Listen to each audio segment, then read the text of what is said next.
Good morning, ladies and gentlemen. Welcome to Caffeinate. I hope you guys are doing well this morning. Go ahead and even out that music a bit so that we can get some good background stuff going. Anyways, happy Tuesday. I hope everything is going fantastic for your life. I know that it's going. It's going. We're back from spring break. That's a nice little jolt to get you going in the morning, but we'll see what happens with that. Anyways, today we have a good lineup of news stories to cover. We have about 9 actually, 9 news stories, which is a pretty substantial amount of information to cover over the course of the next hour or so. For those that are new to the stream and or VOD, which you might be watching after the fact, this is Caffeinate, the morning show that I started a couple of days back, where I pretty much go through all of the top video game news of the past 24 hours with you guys every morning here on twitch.tv/thesamueladams at 6 a.m. Eastern Standard Time. And of course, after I finish recording this, everything is bundled up into one awesome little package and thrown out there onto the internet on YouTube and also on Twitch. And then links are distributed. You can find it on twitter.com/prettychillguy around like 7:15 generally every morning. Of course, you can follow on the Discord, join the Discord server if you want to keep up to date with everything that's going on and talk to those of us in the community, including myself. So I feel like I did a pretty good summary of everything I've got at the table. I went with a double Windsor knot this morning instead of the single Windsor, because this tie is a little bit different than the ones that I had previously. Very chic, shiny. It's nice. I'm still getting used to wearing ties, actually, especially at 6 o'clock in the morning. I look like I'm some kind of professional or something, don't I? It's kind of strange. Anyways, without further ado, let's go ahead and jump in to the first piece of news that we have today, and that is the fact that the Fortnite Mobile invite event has already gone underway, and there is a brand new trailer of the action. So essentially, if you have an iOS device that's running, I believe, iOS 11 on an iPhone 6s/SE, iPad Mini 4, iPad Air 2, iPad 2017, or iPad Pro device, or later than that, which, you know, there are more devices coming down the line, then you can go ahead and sign up for the email invite, and there should be some invites going out later on this week. But I wanted to go ahead and check out this trailer because, wow, that's really loud. Because everybody's wondering what it looks like. You know, everybody wants to know what the entire thing looks like. And so essentially what you've got here is your Fortnite on mobile. And that's kind of what we've come to expect. So I'll go ahead and let you guys look at this.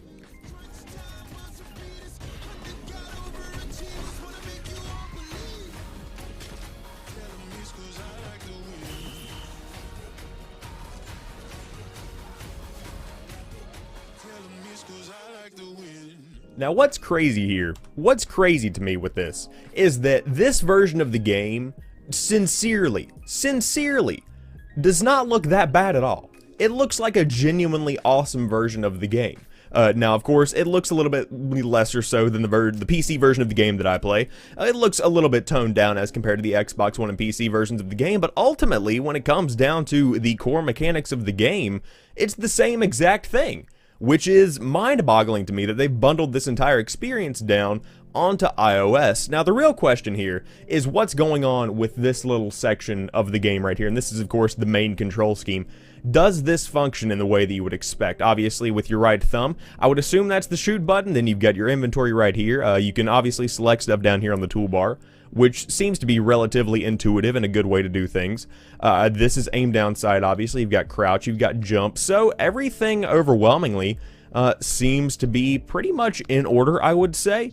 It's very interesting because whenever you think about the mechanics that make Fortnite Battle Royale what it is, it all works fairly well on mobile, especially when it comes to the financial side of things. You do have microtransactions within the game, you have skins that can be bought, and these are all elements that are incorporated into what Fortnite is as a game and what the mobile games are in a modern day society, which is a really interesting an interesting way to do things, because I never thought that this would happen. I would never have thought, hey, you know what's going to happen? Fortnite, that game that's all about building forts and defending itself from mutants and zombies and things like that in the storm, that's going to be coming to mobile, and it's going to be pretty much better than PUBG at this point, because it has essentially double the viewers 24 hours a day.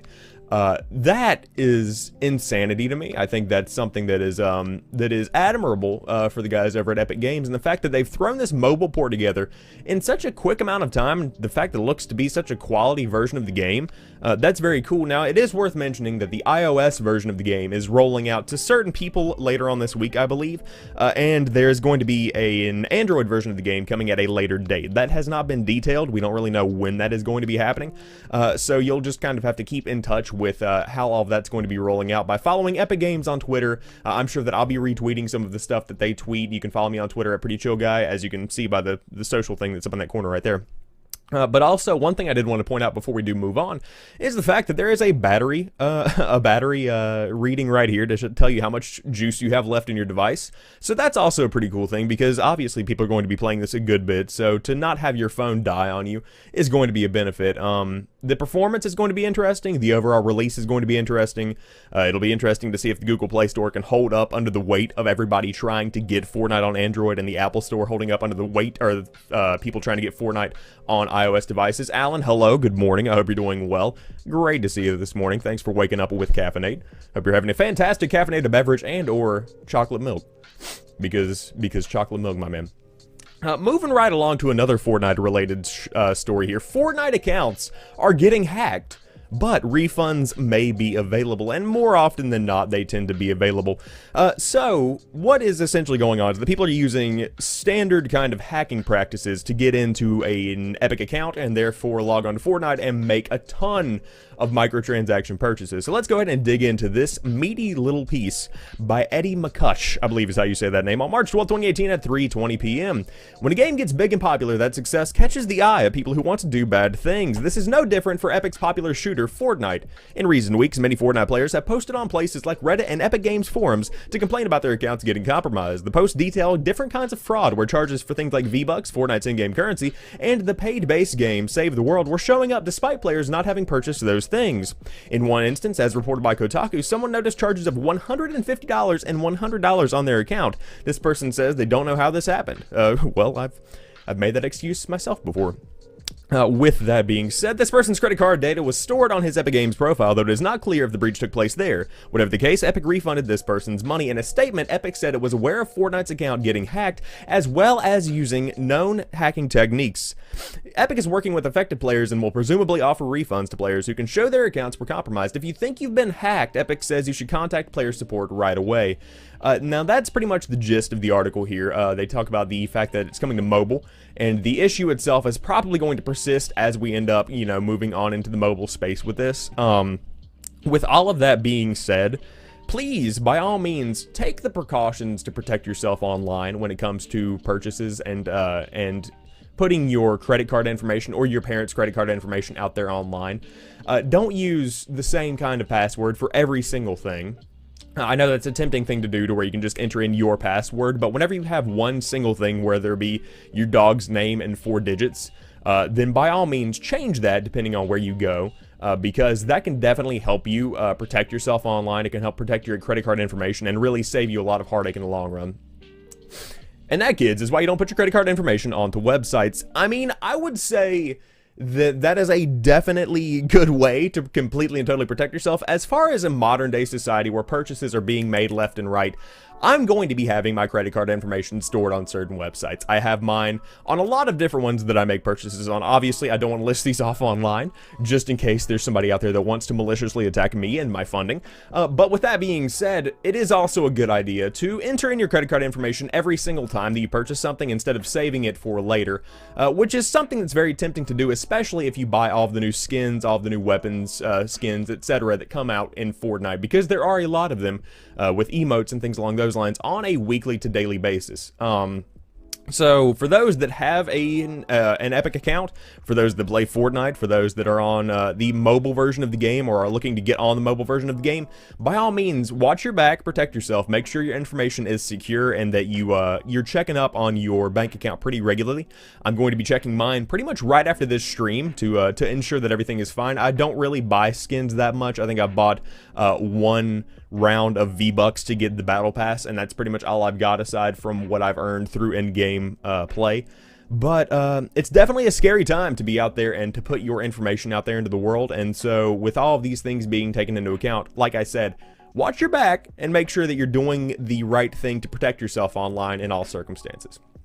With that, I think that wraps up the Fortnite section of the cast and the morning show, because that was a lot of information. Fortnite has grown to be such a Goliath, as we've been talking about the past couple of days. I think I mentioned it on every episode of the morning show so far. It is just a Goliath that is relatively unstoppable. It is such a popular game right now. Hello, Witchy, how are you?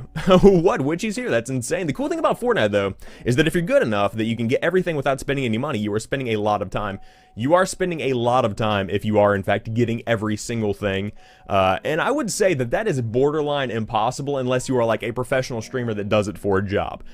The amount of stuff that can be earned through the Battle Pass itself, that's a lot of time. I mean, even as a streamer who plays the game, or played the game, I don't really play it that much anymore, who played the game for about between 4 and 5 hours a day at one point, I wasn't getting everything that was available to be gotten in the Battle Pass. That was a lot of time and a lot of different things that could be earned. Excuse me. Only here because I have blood tests. Good luck on the blood test, my man. I appreciate you joining me for an episode of Caffeinate. It's always good to see you in my chat, my friend. Yo, hello, Decky. Welcome to the stream. I hope you're doing well. We're in the middle of talking about Fortnite. But as I was saying, Goliath the thing, if you are getting hacked, then by all means, please tell Epic, get your money back, change your passwords, remove your credit card info, all that good stuff. Take those precautions. Take those precautions. Good Lord, Alan, you haven't went to sleep. Good luck with that, my man. Good luck with that. You're going to have a rough Tuesday. This is technically my first day back to classes because I may or may not have not gone yesterday. Jeez, Alan, jeez. Moving on to the next story. Overwatch players point to Twitch chat toxicity in wake of XQC departure. Now, I'm not familiar with this individual, or whatever that may be, but I did want to talk about this. I did want to talk about this because it's a major, major story. It's a major, major story here. May or may not be going to class. I was practically raised by Twitch chat. This is an article by Julia Alexander. She is a fantastic individual over on Twitter. I would recommend checking her out if you get the chance. You can follow her. She's got some pretty good articles that study the social side of YouTube and the social side of Twitch and online entertainment media, stuff like that. But the Dallas Fuel's dismissal of its most controversial player, Felix Lingle, I believe is how you say that, otherwise known as XQC, sent fans and critics of the Overwatch League into overdrive. Lingle's ongoing behavior problems led to questions over his inability to stay out of trouble. No one is defending Lingle's actions or behavior, but grouped it into a bigger discussion over toxicity and meme culture that breeds, manifests, and spreads like a virus in Twitch chat. Lingle is a self-proclaimed child of Twitch chat. He speaks in emotes and memes. I love that definition. I love that definition. He speaks in emotes and memes. Same, man, same. Alan, I wouldn't recommend buying a Venom. I would recommend buying the Blue Monster, the one with low carbs and low sugar. That thing will put some hair on your chest, my man. That thing will put some hair on your chest. Make no mistake about it. Anyways, it wasn't until he became a professional esports athlete in the Overwatch League that his behavior came into question. He received 2 suspensions and $6,000 in fines for his repeated offensive behavior, the latter of which essentially boiled down to embracing the most toxic elements of Twitch and internet culture. Lingle called professional broadcasters cancer and repeatedly used an emote in a racially disparaging manner on the league stream and on social media, according to an official Overwatch League post. The emote in question is Tryhard, based on popular Twitch streamer Tryhex. The Tryhard emote, often written in chat as Tryhard7, is controversial. Tryhex addressed the growing dispute over the use of his emote in chat late last year, pointing out that it's not the emote's fault that it's being used for racist things, adding that he didn't see anything blatantly racist about the emote based on him, but was worried about the behavior associated with its language.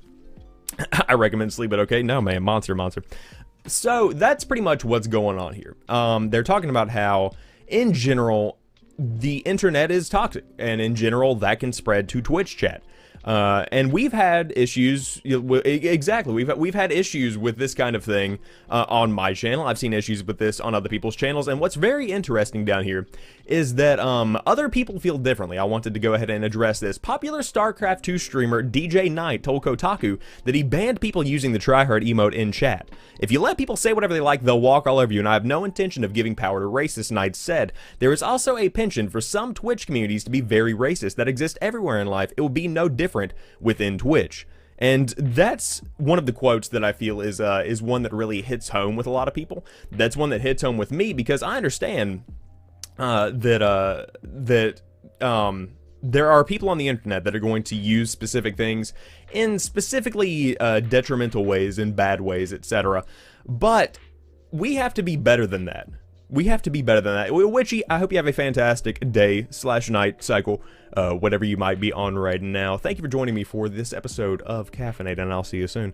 But there are going to be people that are toxic online. There are going to be people that, in general, use these emotes in a disparaging manner, but we have to be better than that. And the fact that the Overwatch League is taking steps to make sure that they are improving the situation rather than encouraging people that are in the spotlight for a negative reason to increase the amount of behavior that they have like that, that's a good move. That's a good step towards the right direction, so to speak. Now, is Overwatch and the Overwatch League going to become the cleanest community on the internet? No, probably not. In essence, Overwatch is in and of itself an incredibly toxic community. That's one of the reasons that I stopped playing the game, and it is being improved. There was a statement made late last year that detailed the fact that the Overwatch community is having some issues, but with this first step to kind of purge the Overwatch League of some of its more controversial members, I feel like it's a good move, and it really does encourage professional players to check their behavior, to check their values,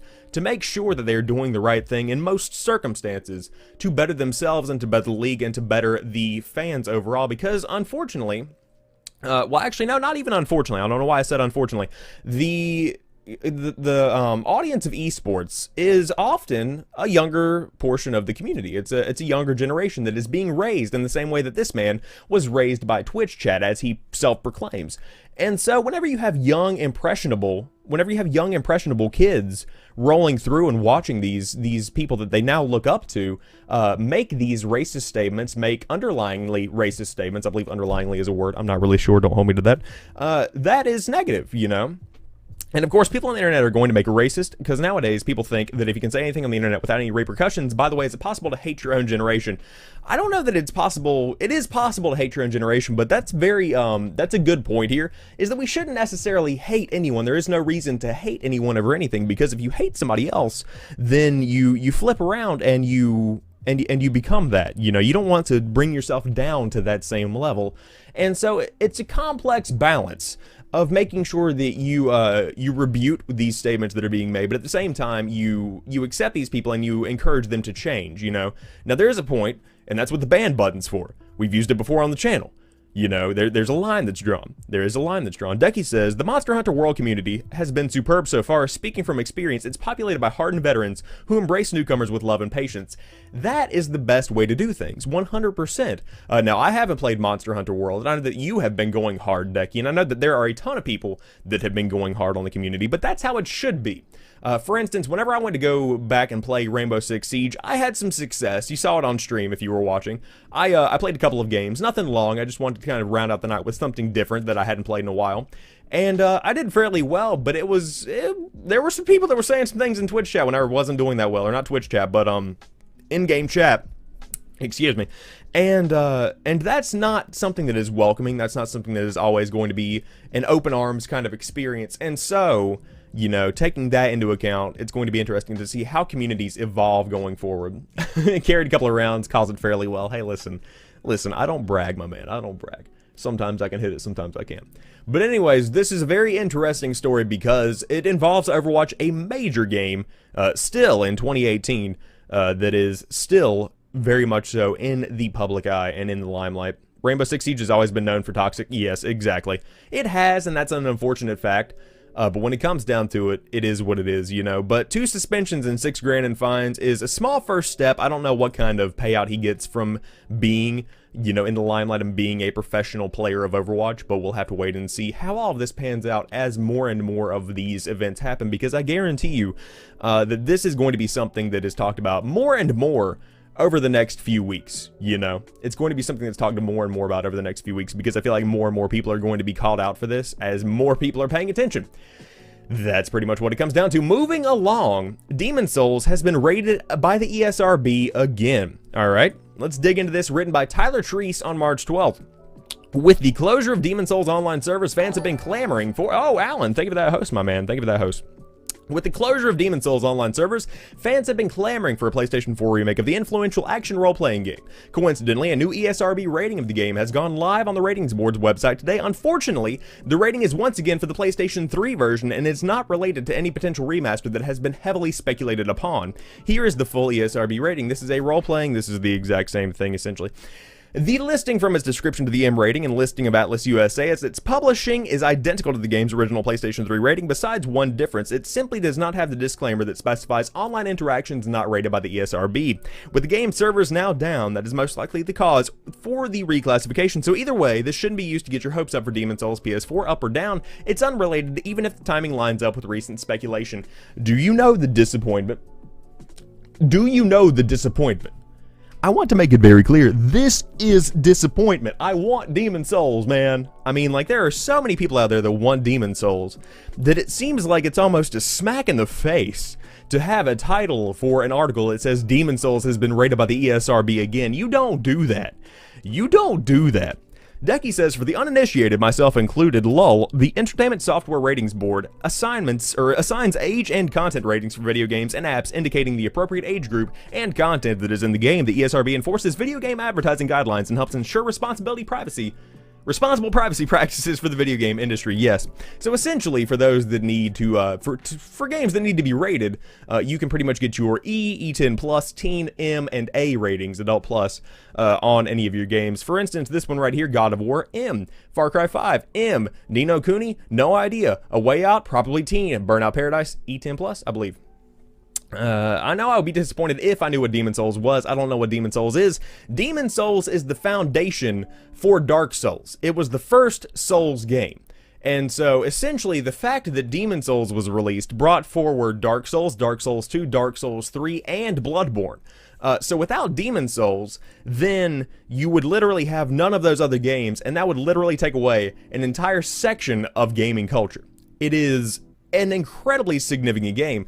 Now, with that being said, I was watching a couple of streams a few weeks back where somebody was playing Demon's Souls and they were getting back into the game because everybody was really interested in seeing if there was going to be a remaster. And so, of course, whenever there is talk about a remaster, then people will come through and they'll start, you know, playing the game again. People will stream it. Some people will get a pretty good following just because of the nostalgia.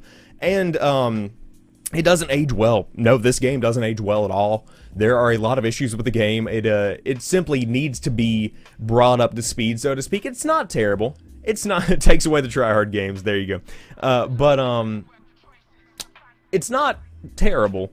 But considering the improvements that have been made within games like Bloodborne, within games like Dark Souls 3, there are certainly some strides that can be made to improve the game overall. Hello, Gary. I'm doing fantastic. I'm doing great. How are you? Welcome to the stream. Welcome to Caffeinate, the morning show. A little bit of a different vibe, so to speak. But I hope you're doing fantastic. Thank you for joining us. But yeah, Demon's Souls, very interesting. I would like to see this brought forward, but apparently this is just an update because the servers were taken offline, which was incredibly unfortunate. Very strange, though, that somebody actually took the time to go back and reclassify Demon's Souls. Kind of throwing it off for me. Wait, does it precede Ninja Gaiden 2? No, it doesn't. No, Ninja Gaiden is much older than this, I would say. With that being said, I feel like it's built off of what Ninja Gaiden was, because the Dark Souls games, they spiraled out of earlier video game culture, as they tend to do. You know, they spiraled and became something because of elements that were brought from other games and, you know, shoved together in this big package that was Demon's Souls, Dark Souls, Bloodborne, etc. And so, this is a foundational one for the modern version of a Souls game, but there are games that brought the foundation before that. You're welcome, I'm good, glad to hear it, man. So moving along, for those that have a Nintendo Switch or are interested in getting a Switch at some point down the line, there has been a major system update. Which is a very interesting thing because there are a ton of people that have been looking forward to a system update over the course of the past couple of months. So let's go ahead and dig into what we've got going on here.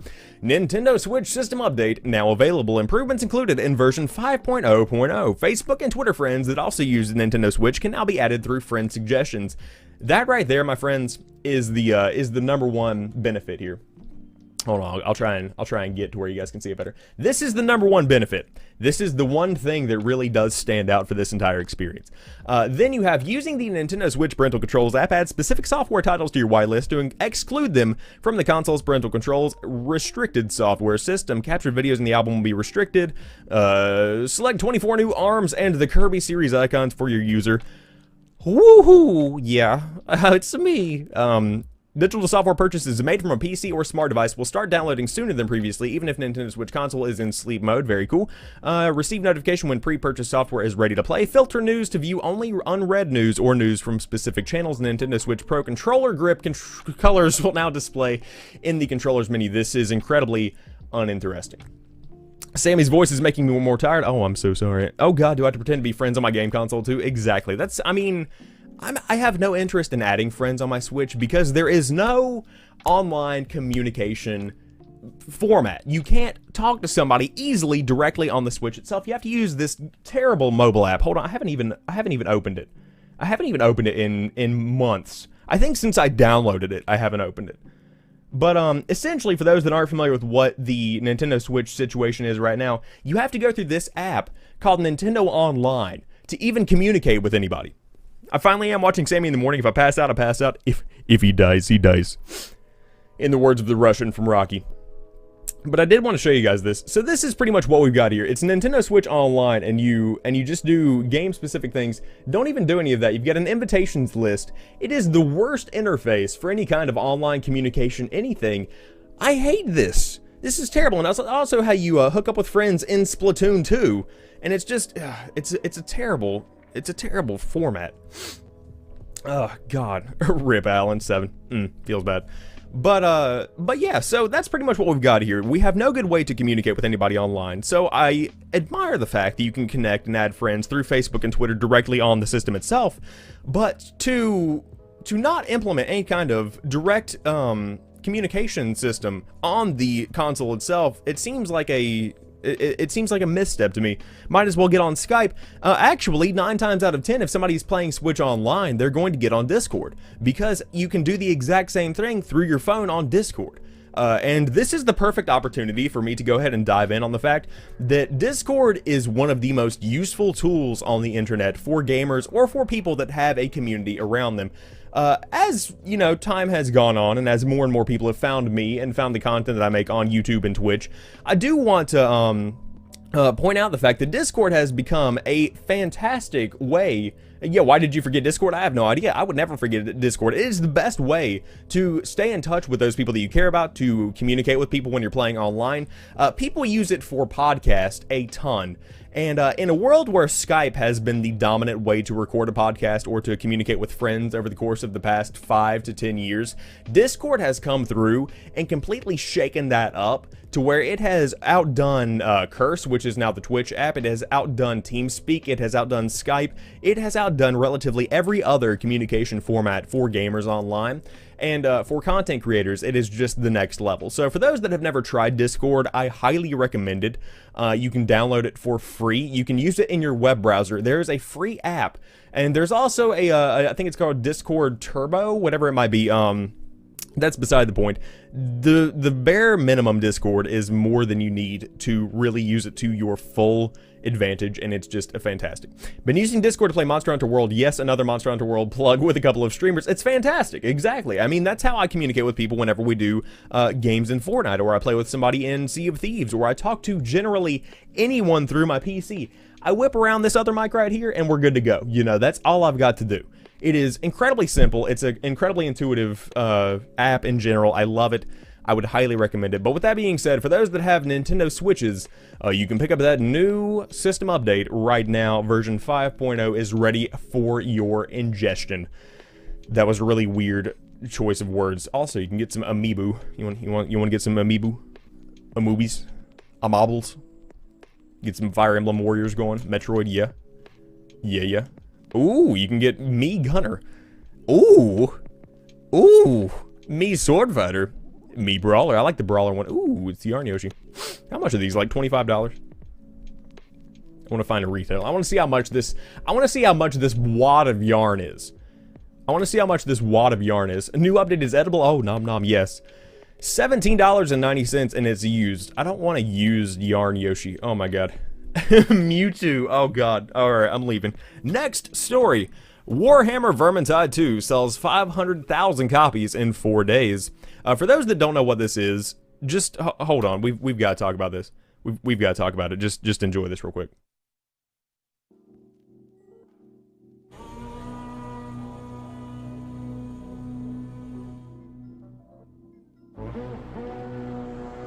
Used, you say? Ooh, used.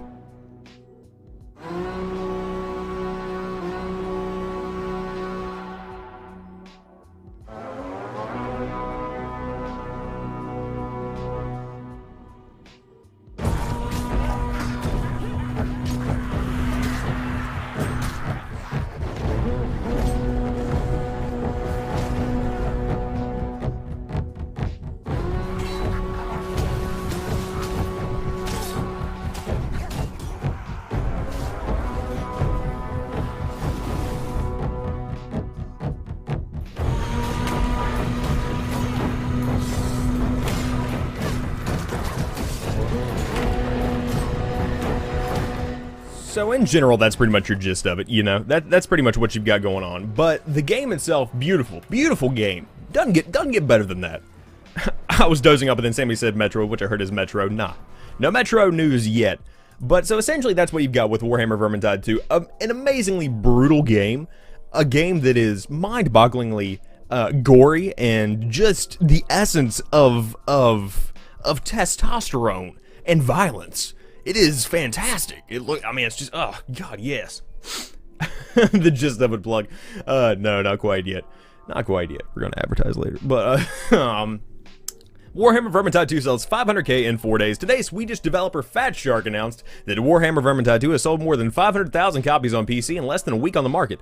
It is worth mentioning that this game is only available on PC. That's 500k copies only on PC. In addition to the impressive sales milestones, Fat Shark has also shared that over 50 billion enemies have already been slaughtered, many of which to a live audience, with over 204 million minutes of the game already viewed on Twitch. In light of all these stats, Fat Shark cutely describes itself as 100% proud developers, and they should be. To develop and publish your game independently as an impressive accomplishment, but to sell more than 500,000 copies in less than a week on the market tips the scale of impressiveness even further. Fat Shark CEO Martin Walland accompanied the announcement with the following: "We are proud and happy the gamers worldwide have taken Warhammer Vermintide 2 to their hearts." Fat Shark Chief Executive Officer Martin Walland said in a statement, 500,000 games sold was a milestone that we had, but not less than a week after release. That is amazing. That is amazing. Oh wait, hey mom, I'm on a talk show. Yeah, you better make that shout outs. Yo, Tiff, what's going on? I look snazzy. Went with that double Windsor. You see, yeah. Anyways, yes. Whoops, wrong show. Yes, 500,000 copies is amazing. Warhammer Vermintide 2 expands on the ideas of the original, which plays a lot like melee-focused version of Valve's Left 4 Dead 2 games. The original Vermintide, which debuted in October of 2015, also sold well, but Fat Shark notes that the game took 6 months to reach 500,000 copies sold. In Vermintide 2, players take on familiar roles of elves, dwarves, and magic users. And because the world is ending, you must work together with a team of others to wipe out the Chaos and the Skaven Horde. As you might expect from the game's name, those opponents often come in the form of giant bipedal rats. Yes, and the fact that the game is only $30 is also helping it a good bit. Are you the Alan that I know in real life? No. No, this is not your Alan. No. Speaking of quiet games, does anyone know what happened to that game, Ready or Not? One trailer came out sometime last year, but it's never really been talked about. There was actually news about that overnight, actually, I believe. Right here, GameSpot. Here you go, my man. We're doing on-the-fly news coverage. On the fly. Rainbow Six-style tactical FPS, Ready or Not, is still alive. New details revealed. The ambitious tactical shooter is all about realism. It's been several months since we last heard about Ready or Not, the ambitious Rainbow Six-like shooter from developer Void Interactive. Despite this lengthy silence, the studio assures the development is progressing steadily, and now it does share some more progress details about the game. Well, that's pretty much what we've got. I mean, there's nothing really much more to say here. You've got, it's still in development. It's still being worked on. Where'd it go? Hello? Hello? Yeah, there we go. Hello, Tommy. How are you? How are you, my friend? Yes, it's, no, it's not ready. It is not ready. But essentially it's coming, to PC. And we have no more real details. But so there is a confirmation that it's still alive. There is a pulse on the game. So we'll have to keep in touch over the next few months and see. You beautiful bastard, thank you. Thank you. I appreciate that. Appreciate that. But yeah, it's still alive, Alan. It's just not really ready to be talked about quite yet. There's a Yoshi. So yeah, Warhammer Vermintide 2 doing fantastic, doing amazing, doing beautiful. Congrats to the guys over at Fat Shark for the accomplishment of creating a game independently that is absolutely killing it. That's pretty much what it comes down to. Watch the trailer for them Rainbow Six Vegas and SWAT fans. Yeah, it's fantastic. I would highly recommend it. And as usual, in the VOD version of this show, there will be links in the description box down below on YouTube, so you can check out everything that we've got going on as far as what we're covering today on this episode of Caffeinate. Vermintide, such a direct title. Vermintide. Yes, pretty much. I mean, it breaks it down very easily. Moving on to the next update. Whoops. PUBG PC update rolls out tonight, adds emote system, friends list, and more. Now, as of this time that I'm recording this, 6:35 a.m. on the 13th of March, this update has gone out, and they are checking it out right now. People are streaming it all night long. It has been quite the hit so far. A new update is on the way to PUBG, starting tonight, March 12th, at 7 p.m. Pacific Time, 10 p.m. Eastern Time, 3 a.m. CET on March 13th. The developer PUBG Corp has said they will take the PC servers down for roughly 3 hours as it performs maintenance. Speaking of maintenance, and moved the current test build over to the live game. So essentially, you've got 12 emotes. Looking through, doing a little bit of scanning. The developers added 37 new achievements on Steam. There is a friends list independent from your Steam friends. A couple of other things. Let's see, doing a little scrolly. With this patch, we're bringing various optimizations to our server and client, PUBG Corp wrote in a post on Steam. We have mitigated lag and stutter instances and alleviated frame drop and lag occurrences happening when players are pushed together, starting from the second half of a match or in dynamic situations like intense firefights. This has allowed for a smoother environment to play in than before. Obviously, there is going to be a ton of patch notes to be read on Steam, etc. But Battle Royale games are trying to catch up to Fortnite. I mean, they've got to. They simply have to. Yeah, they have emotes now. Everybody is trying to catch up to Fortnite. That's what I've been saying. As a matter of fact, if you really want to get into it right here, wow, that's a lot of zoom. What about I can't find it. Shit. Anyways, there's a new smaller island coming to PUBG over the next couple of months. And it's going to essentially be a 4x4 grid that is similar to a Fortnite-style setup where the game is moving a lot faster as compared to what PUBG is right now. And so, with that being brought in, with the emote system, stuff like that, you have a completely new kind of game that is being presented to players. And so, it's really interesting to see how PUBG is evolving to compete directly with what's going on in Fortnite, because it seems like as PUBG laid the foundation for what modern BR games really are, of course you would say, well, DayZ started it, and then you had H1Z1, and then you came through, and then you had PUBG, and then you have a whole bunch, it's like, no, PUBG really did bring it to the limelight. I would say, personally, my personal opinion. It's flipped, and Fortnite's now the one that's bringing new things. Hey, won't be able to keep watching, so good morning, have a good day. Yo, Caution, thank you for stopping by, I appreciate you. I love you. I'm getting Razor Synapse updates. Whoops. Will Plants vs. Zombies Garden Warfare make a comeback since people are into cartoon-style shooters? What would be really interesting is to see Plants vs. Zombies Garden Warfare make a BR mode. How about, bring it in here, GR mode, Garden Royale, huh? Yeah, that's what I'm talking about. That would be the next level, baby. That would be the next level. You see what I'm saying? Get a little bit of Garden Warfare, get some tomatoes and potatoes and zombies and things and all the... Ooh, yeah. That would be fantastic. But yeah, it's going to be very interesting to see going forward. It's going to be very interesting to see going forward how this evolves and changes. Garden Royale trademark that same. I'm just saying. I wouldn't be surprised. Mark my words right here. They're going to make a comeback. They're going to make a comeback. 100%. Yo, Alan, thank you for joining for this morning episode of Caffeinate. I hope you are doing fantastically well aside from being tired. You have a fantastic day, my friend, and I will see you guys later on tonight if you do dip out a little bit early. But with that, PUBG has an update. Moving right along, this is a sad story. Report, things aren't going so well for Stan Lee. Now, for those that don't know who Stan Lee is, he is essentially the foundational brain behind Marvel overall. Staying inside the ad to listen, yo, appreciate it, bud. But Stan Lee is essentially the foundational mind behind everything Marvel. And so let's go ahead and dig into this article by Charles Pulliam Moore. which it can be found on Gizmodo, a fantastic site for kind of in-depth articles. I love Gizmodo so much. You'd imagine that as one of the most important people in comics history, as always happens to have executive produced and has had cameos in all of Marvel's... Let me try this again. You'd imagine that as one of the most important people in comics history, who always happens to have executive produced and has had cameos in all of Marvel's films, Stan Lee wouldn't exactly have to worry about money, but according to a report from the Daily Beast, Lee's finances are in a state of disarray thanks to people in his orbit who have been taking advantage of him to get his wealth. So that's pretty much the gist of this entire... This is essentially the gist of the entire article. People are being shitty people and taking advantage of Stan Lee because of his wealth, and it seems that he is not doing so hot. In fact, somebody described it as a real effing mess, as we see right here. Lee's current situation is a complicated one. Over the course of the past few months, Lee lost $1.4 million due to a technical issue with a wire transfer, and $300,000 was removed from one of Lee's bank accounts with allegedly unauthorized check made out to Hands of Respect, an organization that he is no longer a part of. Hands of Respect was a charity of sorts founded by Lee and Jerry Olivares, his daughter JC's former business partner. So it seems that everybody is seeing exactly how much money Stan Lee has, and as he gets older, I'm not sure what his mental capacity is. I'm not sure if his finances are being taken care of for him or directly by him in some way, shape, or form. But it does seem like there are a lot of leeches going off of Stan Lee. And of course, back, I think in the middle of January, if not early February, there was a hospital scare with Stan Lee himself. And so, whenever you have all of these different elements coming in and really impacting his life, it's no surprise to hear that people are trying to take advantage of him whenever he is kind of down and out and getting older in age.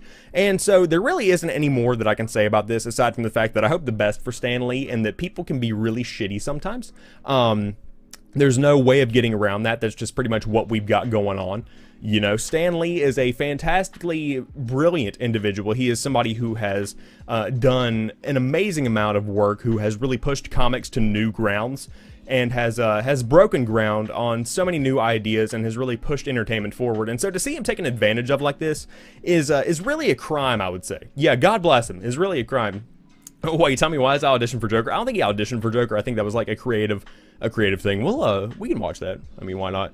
But yeah, I hope the best for Stan Lee, and a brilliant man, absolutely brilliant man. Let's check out this Tommy Wiseau thing.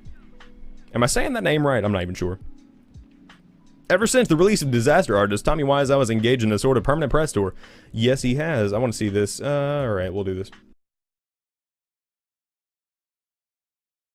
Anyways, so yeah, he's doing alright. On the other hand, we do not have such good news from Stan Lee. So again, hoping the best for him, hoping everything goes well with that. And moving on, moving on. We have Dota 2 introducing monthly Dota Plus subscription services. Or actually, just one, not multiple services. So, this is an article by Robbie Key, published on March 12, 2018 at 12:37 p.m.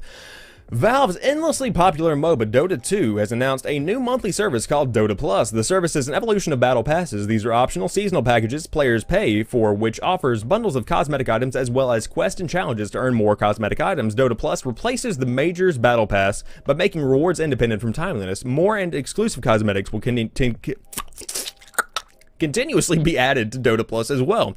A feature called Plus Assistant provides players with various advice, such as how to best use abilities for real-time items based on millions of recent games at each skill bracket, the updates post say. Another new feature called Hero Leveling allows players to earn a new currency called Shards for rewards like systems, sets, and relics, which track hero-specific accolades to show them off to other players. Dota Plus also gives members access to play in weekly tournaments called Battle Cups for free, a very cool little feature here. Non-members can participate. Valve going for more money without improving the actual game. Nothing new to see here. I mean, that's pretty much what I was going to say, man. You kind of nailed it. Dota Plus also gives members access to playing weekly tournaments called Battle Cups for free. Non-members can participate, but it costs 99 cents for a ticket. The membership itself costs $3.99 a month, but discounts apply for 6 to 12-month memberships. Battle Cups also now offer 20,000 shards for teams who win. For more on the nitty-gritty of Dota Plus, head here, which will you can click on that in the official article itself. But so essentially, as time goes on, it seems that microtransactions are beginning to evolve, and they're becoming somewhat similar to what's going on with Battle Passes, as we're seeing with Fortnite. I feel like this, personally in my opinion, is a pretty solid way of doing some cosmetic DLC, and really a more solid way of doing microtransactions that will, in effect, earn more money. And that's essentially what it comes down to, is that when you have a battle pass and when you have something that is, let's talk about Fortnite, because I don't really know that much about Dota, so I'm going to use my experience with the battle pass in Fortnite to kind of go off of. With battle passes in Fortnite, you essentially pay about 10 bucks, you know, in V-Bucks, essentially, and the in-game currency for Fortnite, and you can get access to a ton of cosmetic items that are earned over the course of the next season, whatever it may be, Season 2, Season 3, etc.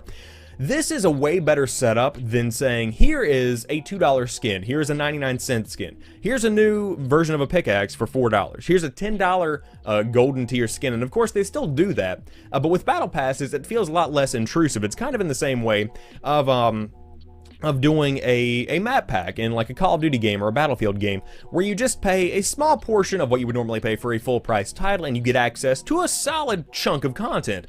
And that's personally the way that I like to do things. Of course, depending on the game, you know, if we're talking about a COD or a Battlefield, it's kind of set up.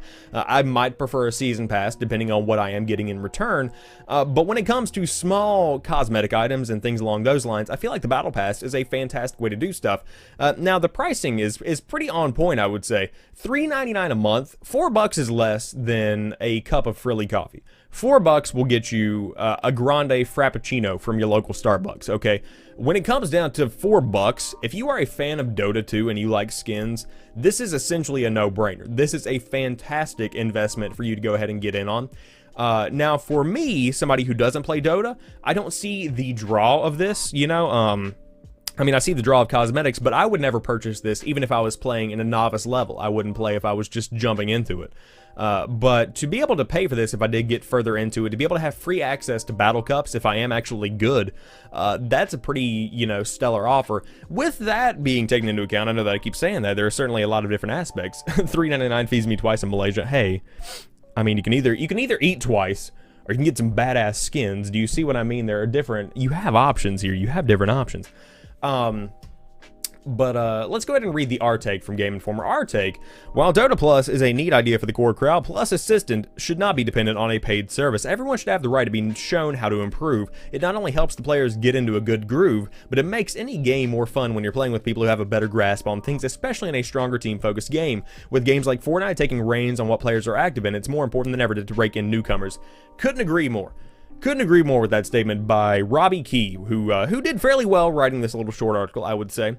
But that's essentially what's going on within Dota 2. I'm probably never going to give it a shot. It's just not my cup of tea. I don't have any desire to check it out and see what improvements have been made. You know, it's just one of those things that's a preferential setup for me. So we'll have to see how that does end up going. But cosmetics are certainly becoming a bigger and more profitable point in most modern games. And that's something that I didn't really see coming whenever I was looking at games as they evolved back in 2010, 2011, 2012. Cosmetics weren't really a thing for me. Dota 2 showing players how to improve, sure, by telling them you get good or delete the game. No, by telling them you pay $4.99 or $3.99 and then you get good by paying $3.99. That's exactly how it's done. That's how it's done, okay? That's how you make the money. I love the #1 comment. Well, this is bound to go over well. This is bound to go over well. But $4 will get you some cosmetics in oh god, that's so much better. Oh god, I love low contrast. That's amazing. But $3.99 will get you some cosmetic content within Dota 2. Now, I'm curious as to what will come of other games of a similar nature. Are they going to bring in this kind of Battle Pass element to something like League? Are they going to bring it into something like I think Smite might even be a pretty relatively similar kind of game. I don't know. I'm talking out of my ass at this point. I'm not that familiar with these kind of games. But so that wraps it up for this morning's episode of the morning show known by the name Caffeinate. I hope you guys have enjoyed this little rundown of the day's news. We had some pretty good stuff. We had Fortnite news talking about mobile and also talking about what we've had going on within the accounts hacking. We had Overwatch casters being kicked out and Twitch chat toxicity being addressed. Demon Souls has been raided, but to no avail or to no significance whatsoever. We had a light blue yarn Yoshi amiibo that we can purchase if we do want that. Warhammer Vermintide 2 sells 500k in 4 days. PUBG had a huge update if you want to get back in on that game. Stan Lee is kind of down on his luck. Best of luck to that man. Such an incredible individual who has pushed for so many new ideas to be introduced in the industry. Dota 2 has a brand new battle pass system, and we are getting that same trailer that is still sticking around for Ready or Not. It's still alive, still hanging in there, still trying. To be honest, in-game guides for Dota 2 might not be too good, considering you have a lot of other things to consider. Watching guides on YouTube is still my go-to advice. Pure Gamers is good for beginners. He's on Twitch too. Or Purge Gamers, I'm sorry, my bad. So if you guys are into Dota 2 and you want to get your fill on how to play the game and how to become better at the game, Purge Gamers is vouched for by Decky, and I vouch for Decky in the chat, so you can check that out on YouTube. But to have a paid-for guide for Dota, not really for me. But anyways, I hope you guys have enjoyed this episode of Caffeinate. If you did, share it on Twitter, Instagram, watch the VOD on Twitch or YouTube. If you want to come back, if you missed a part of the show, I'm going to be distributing that shortly, and we will come back and do all of that.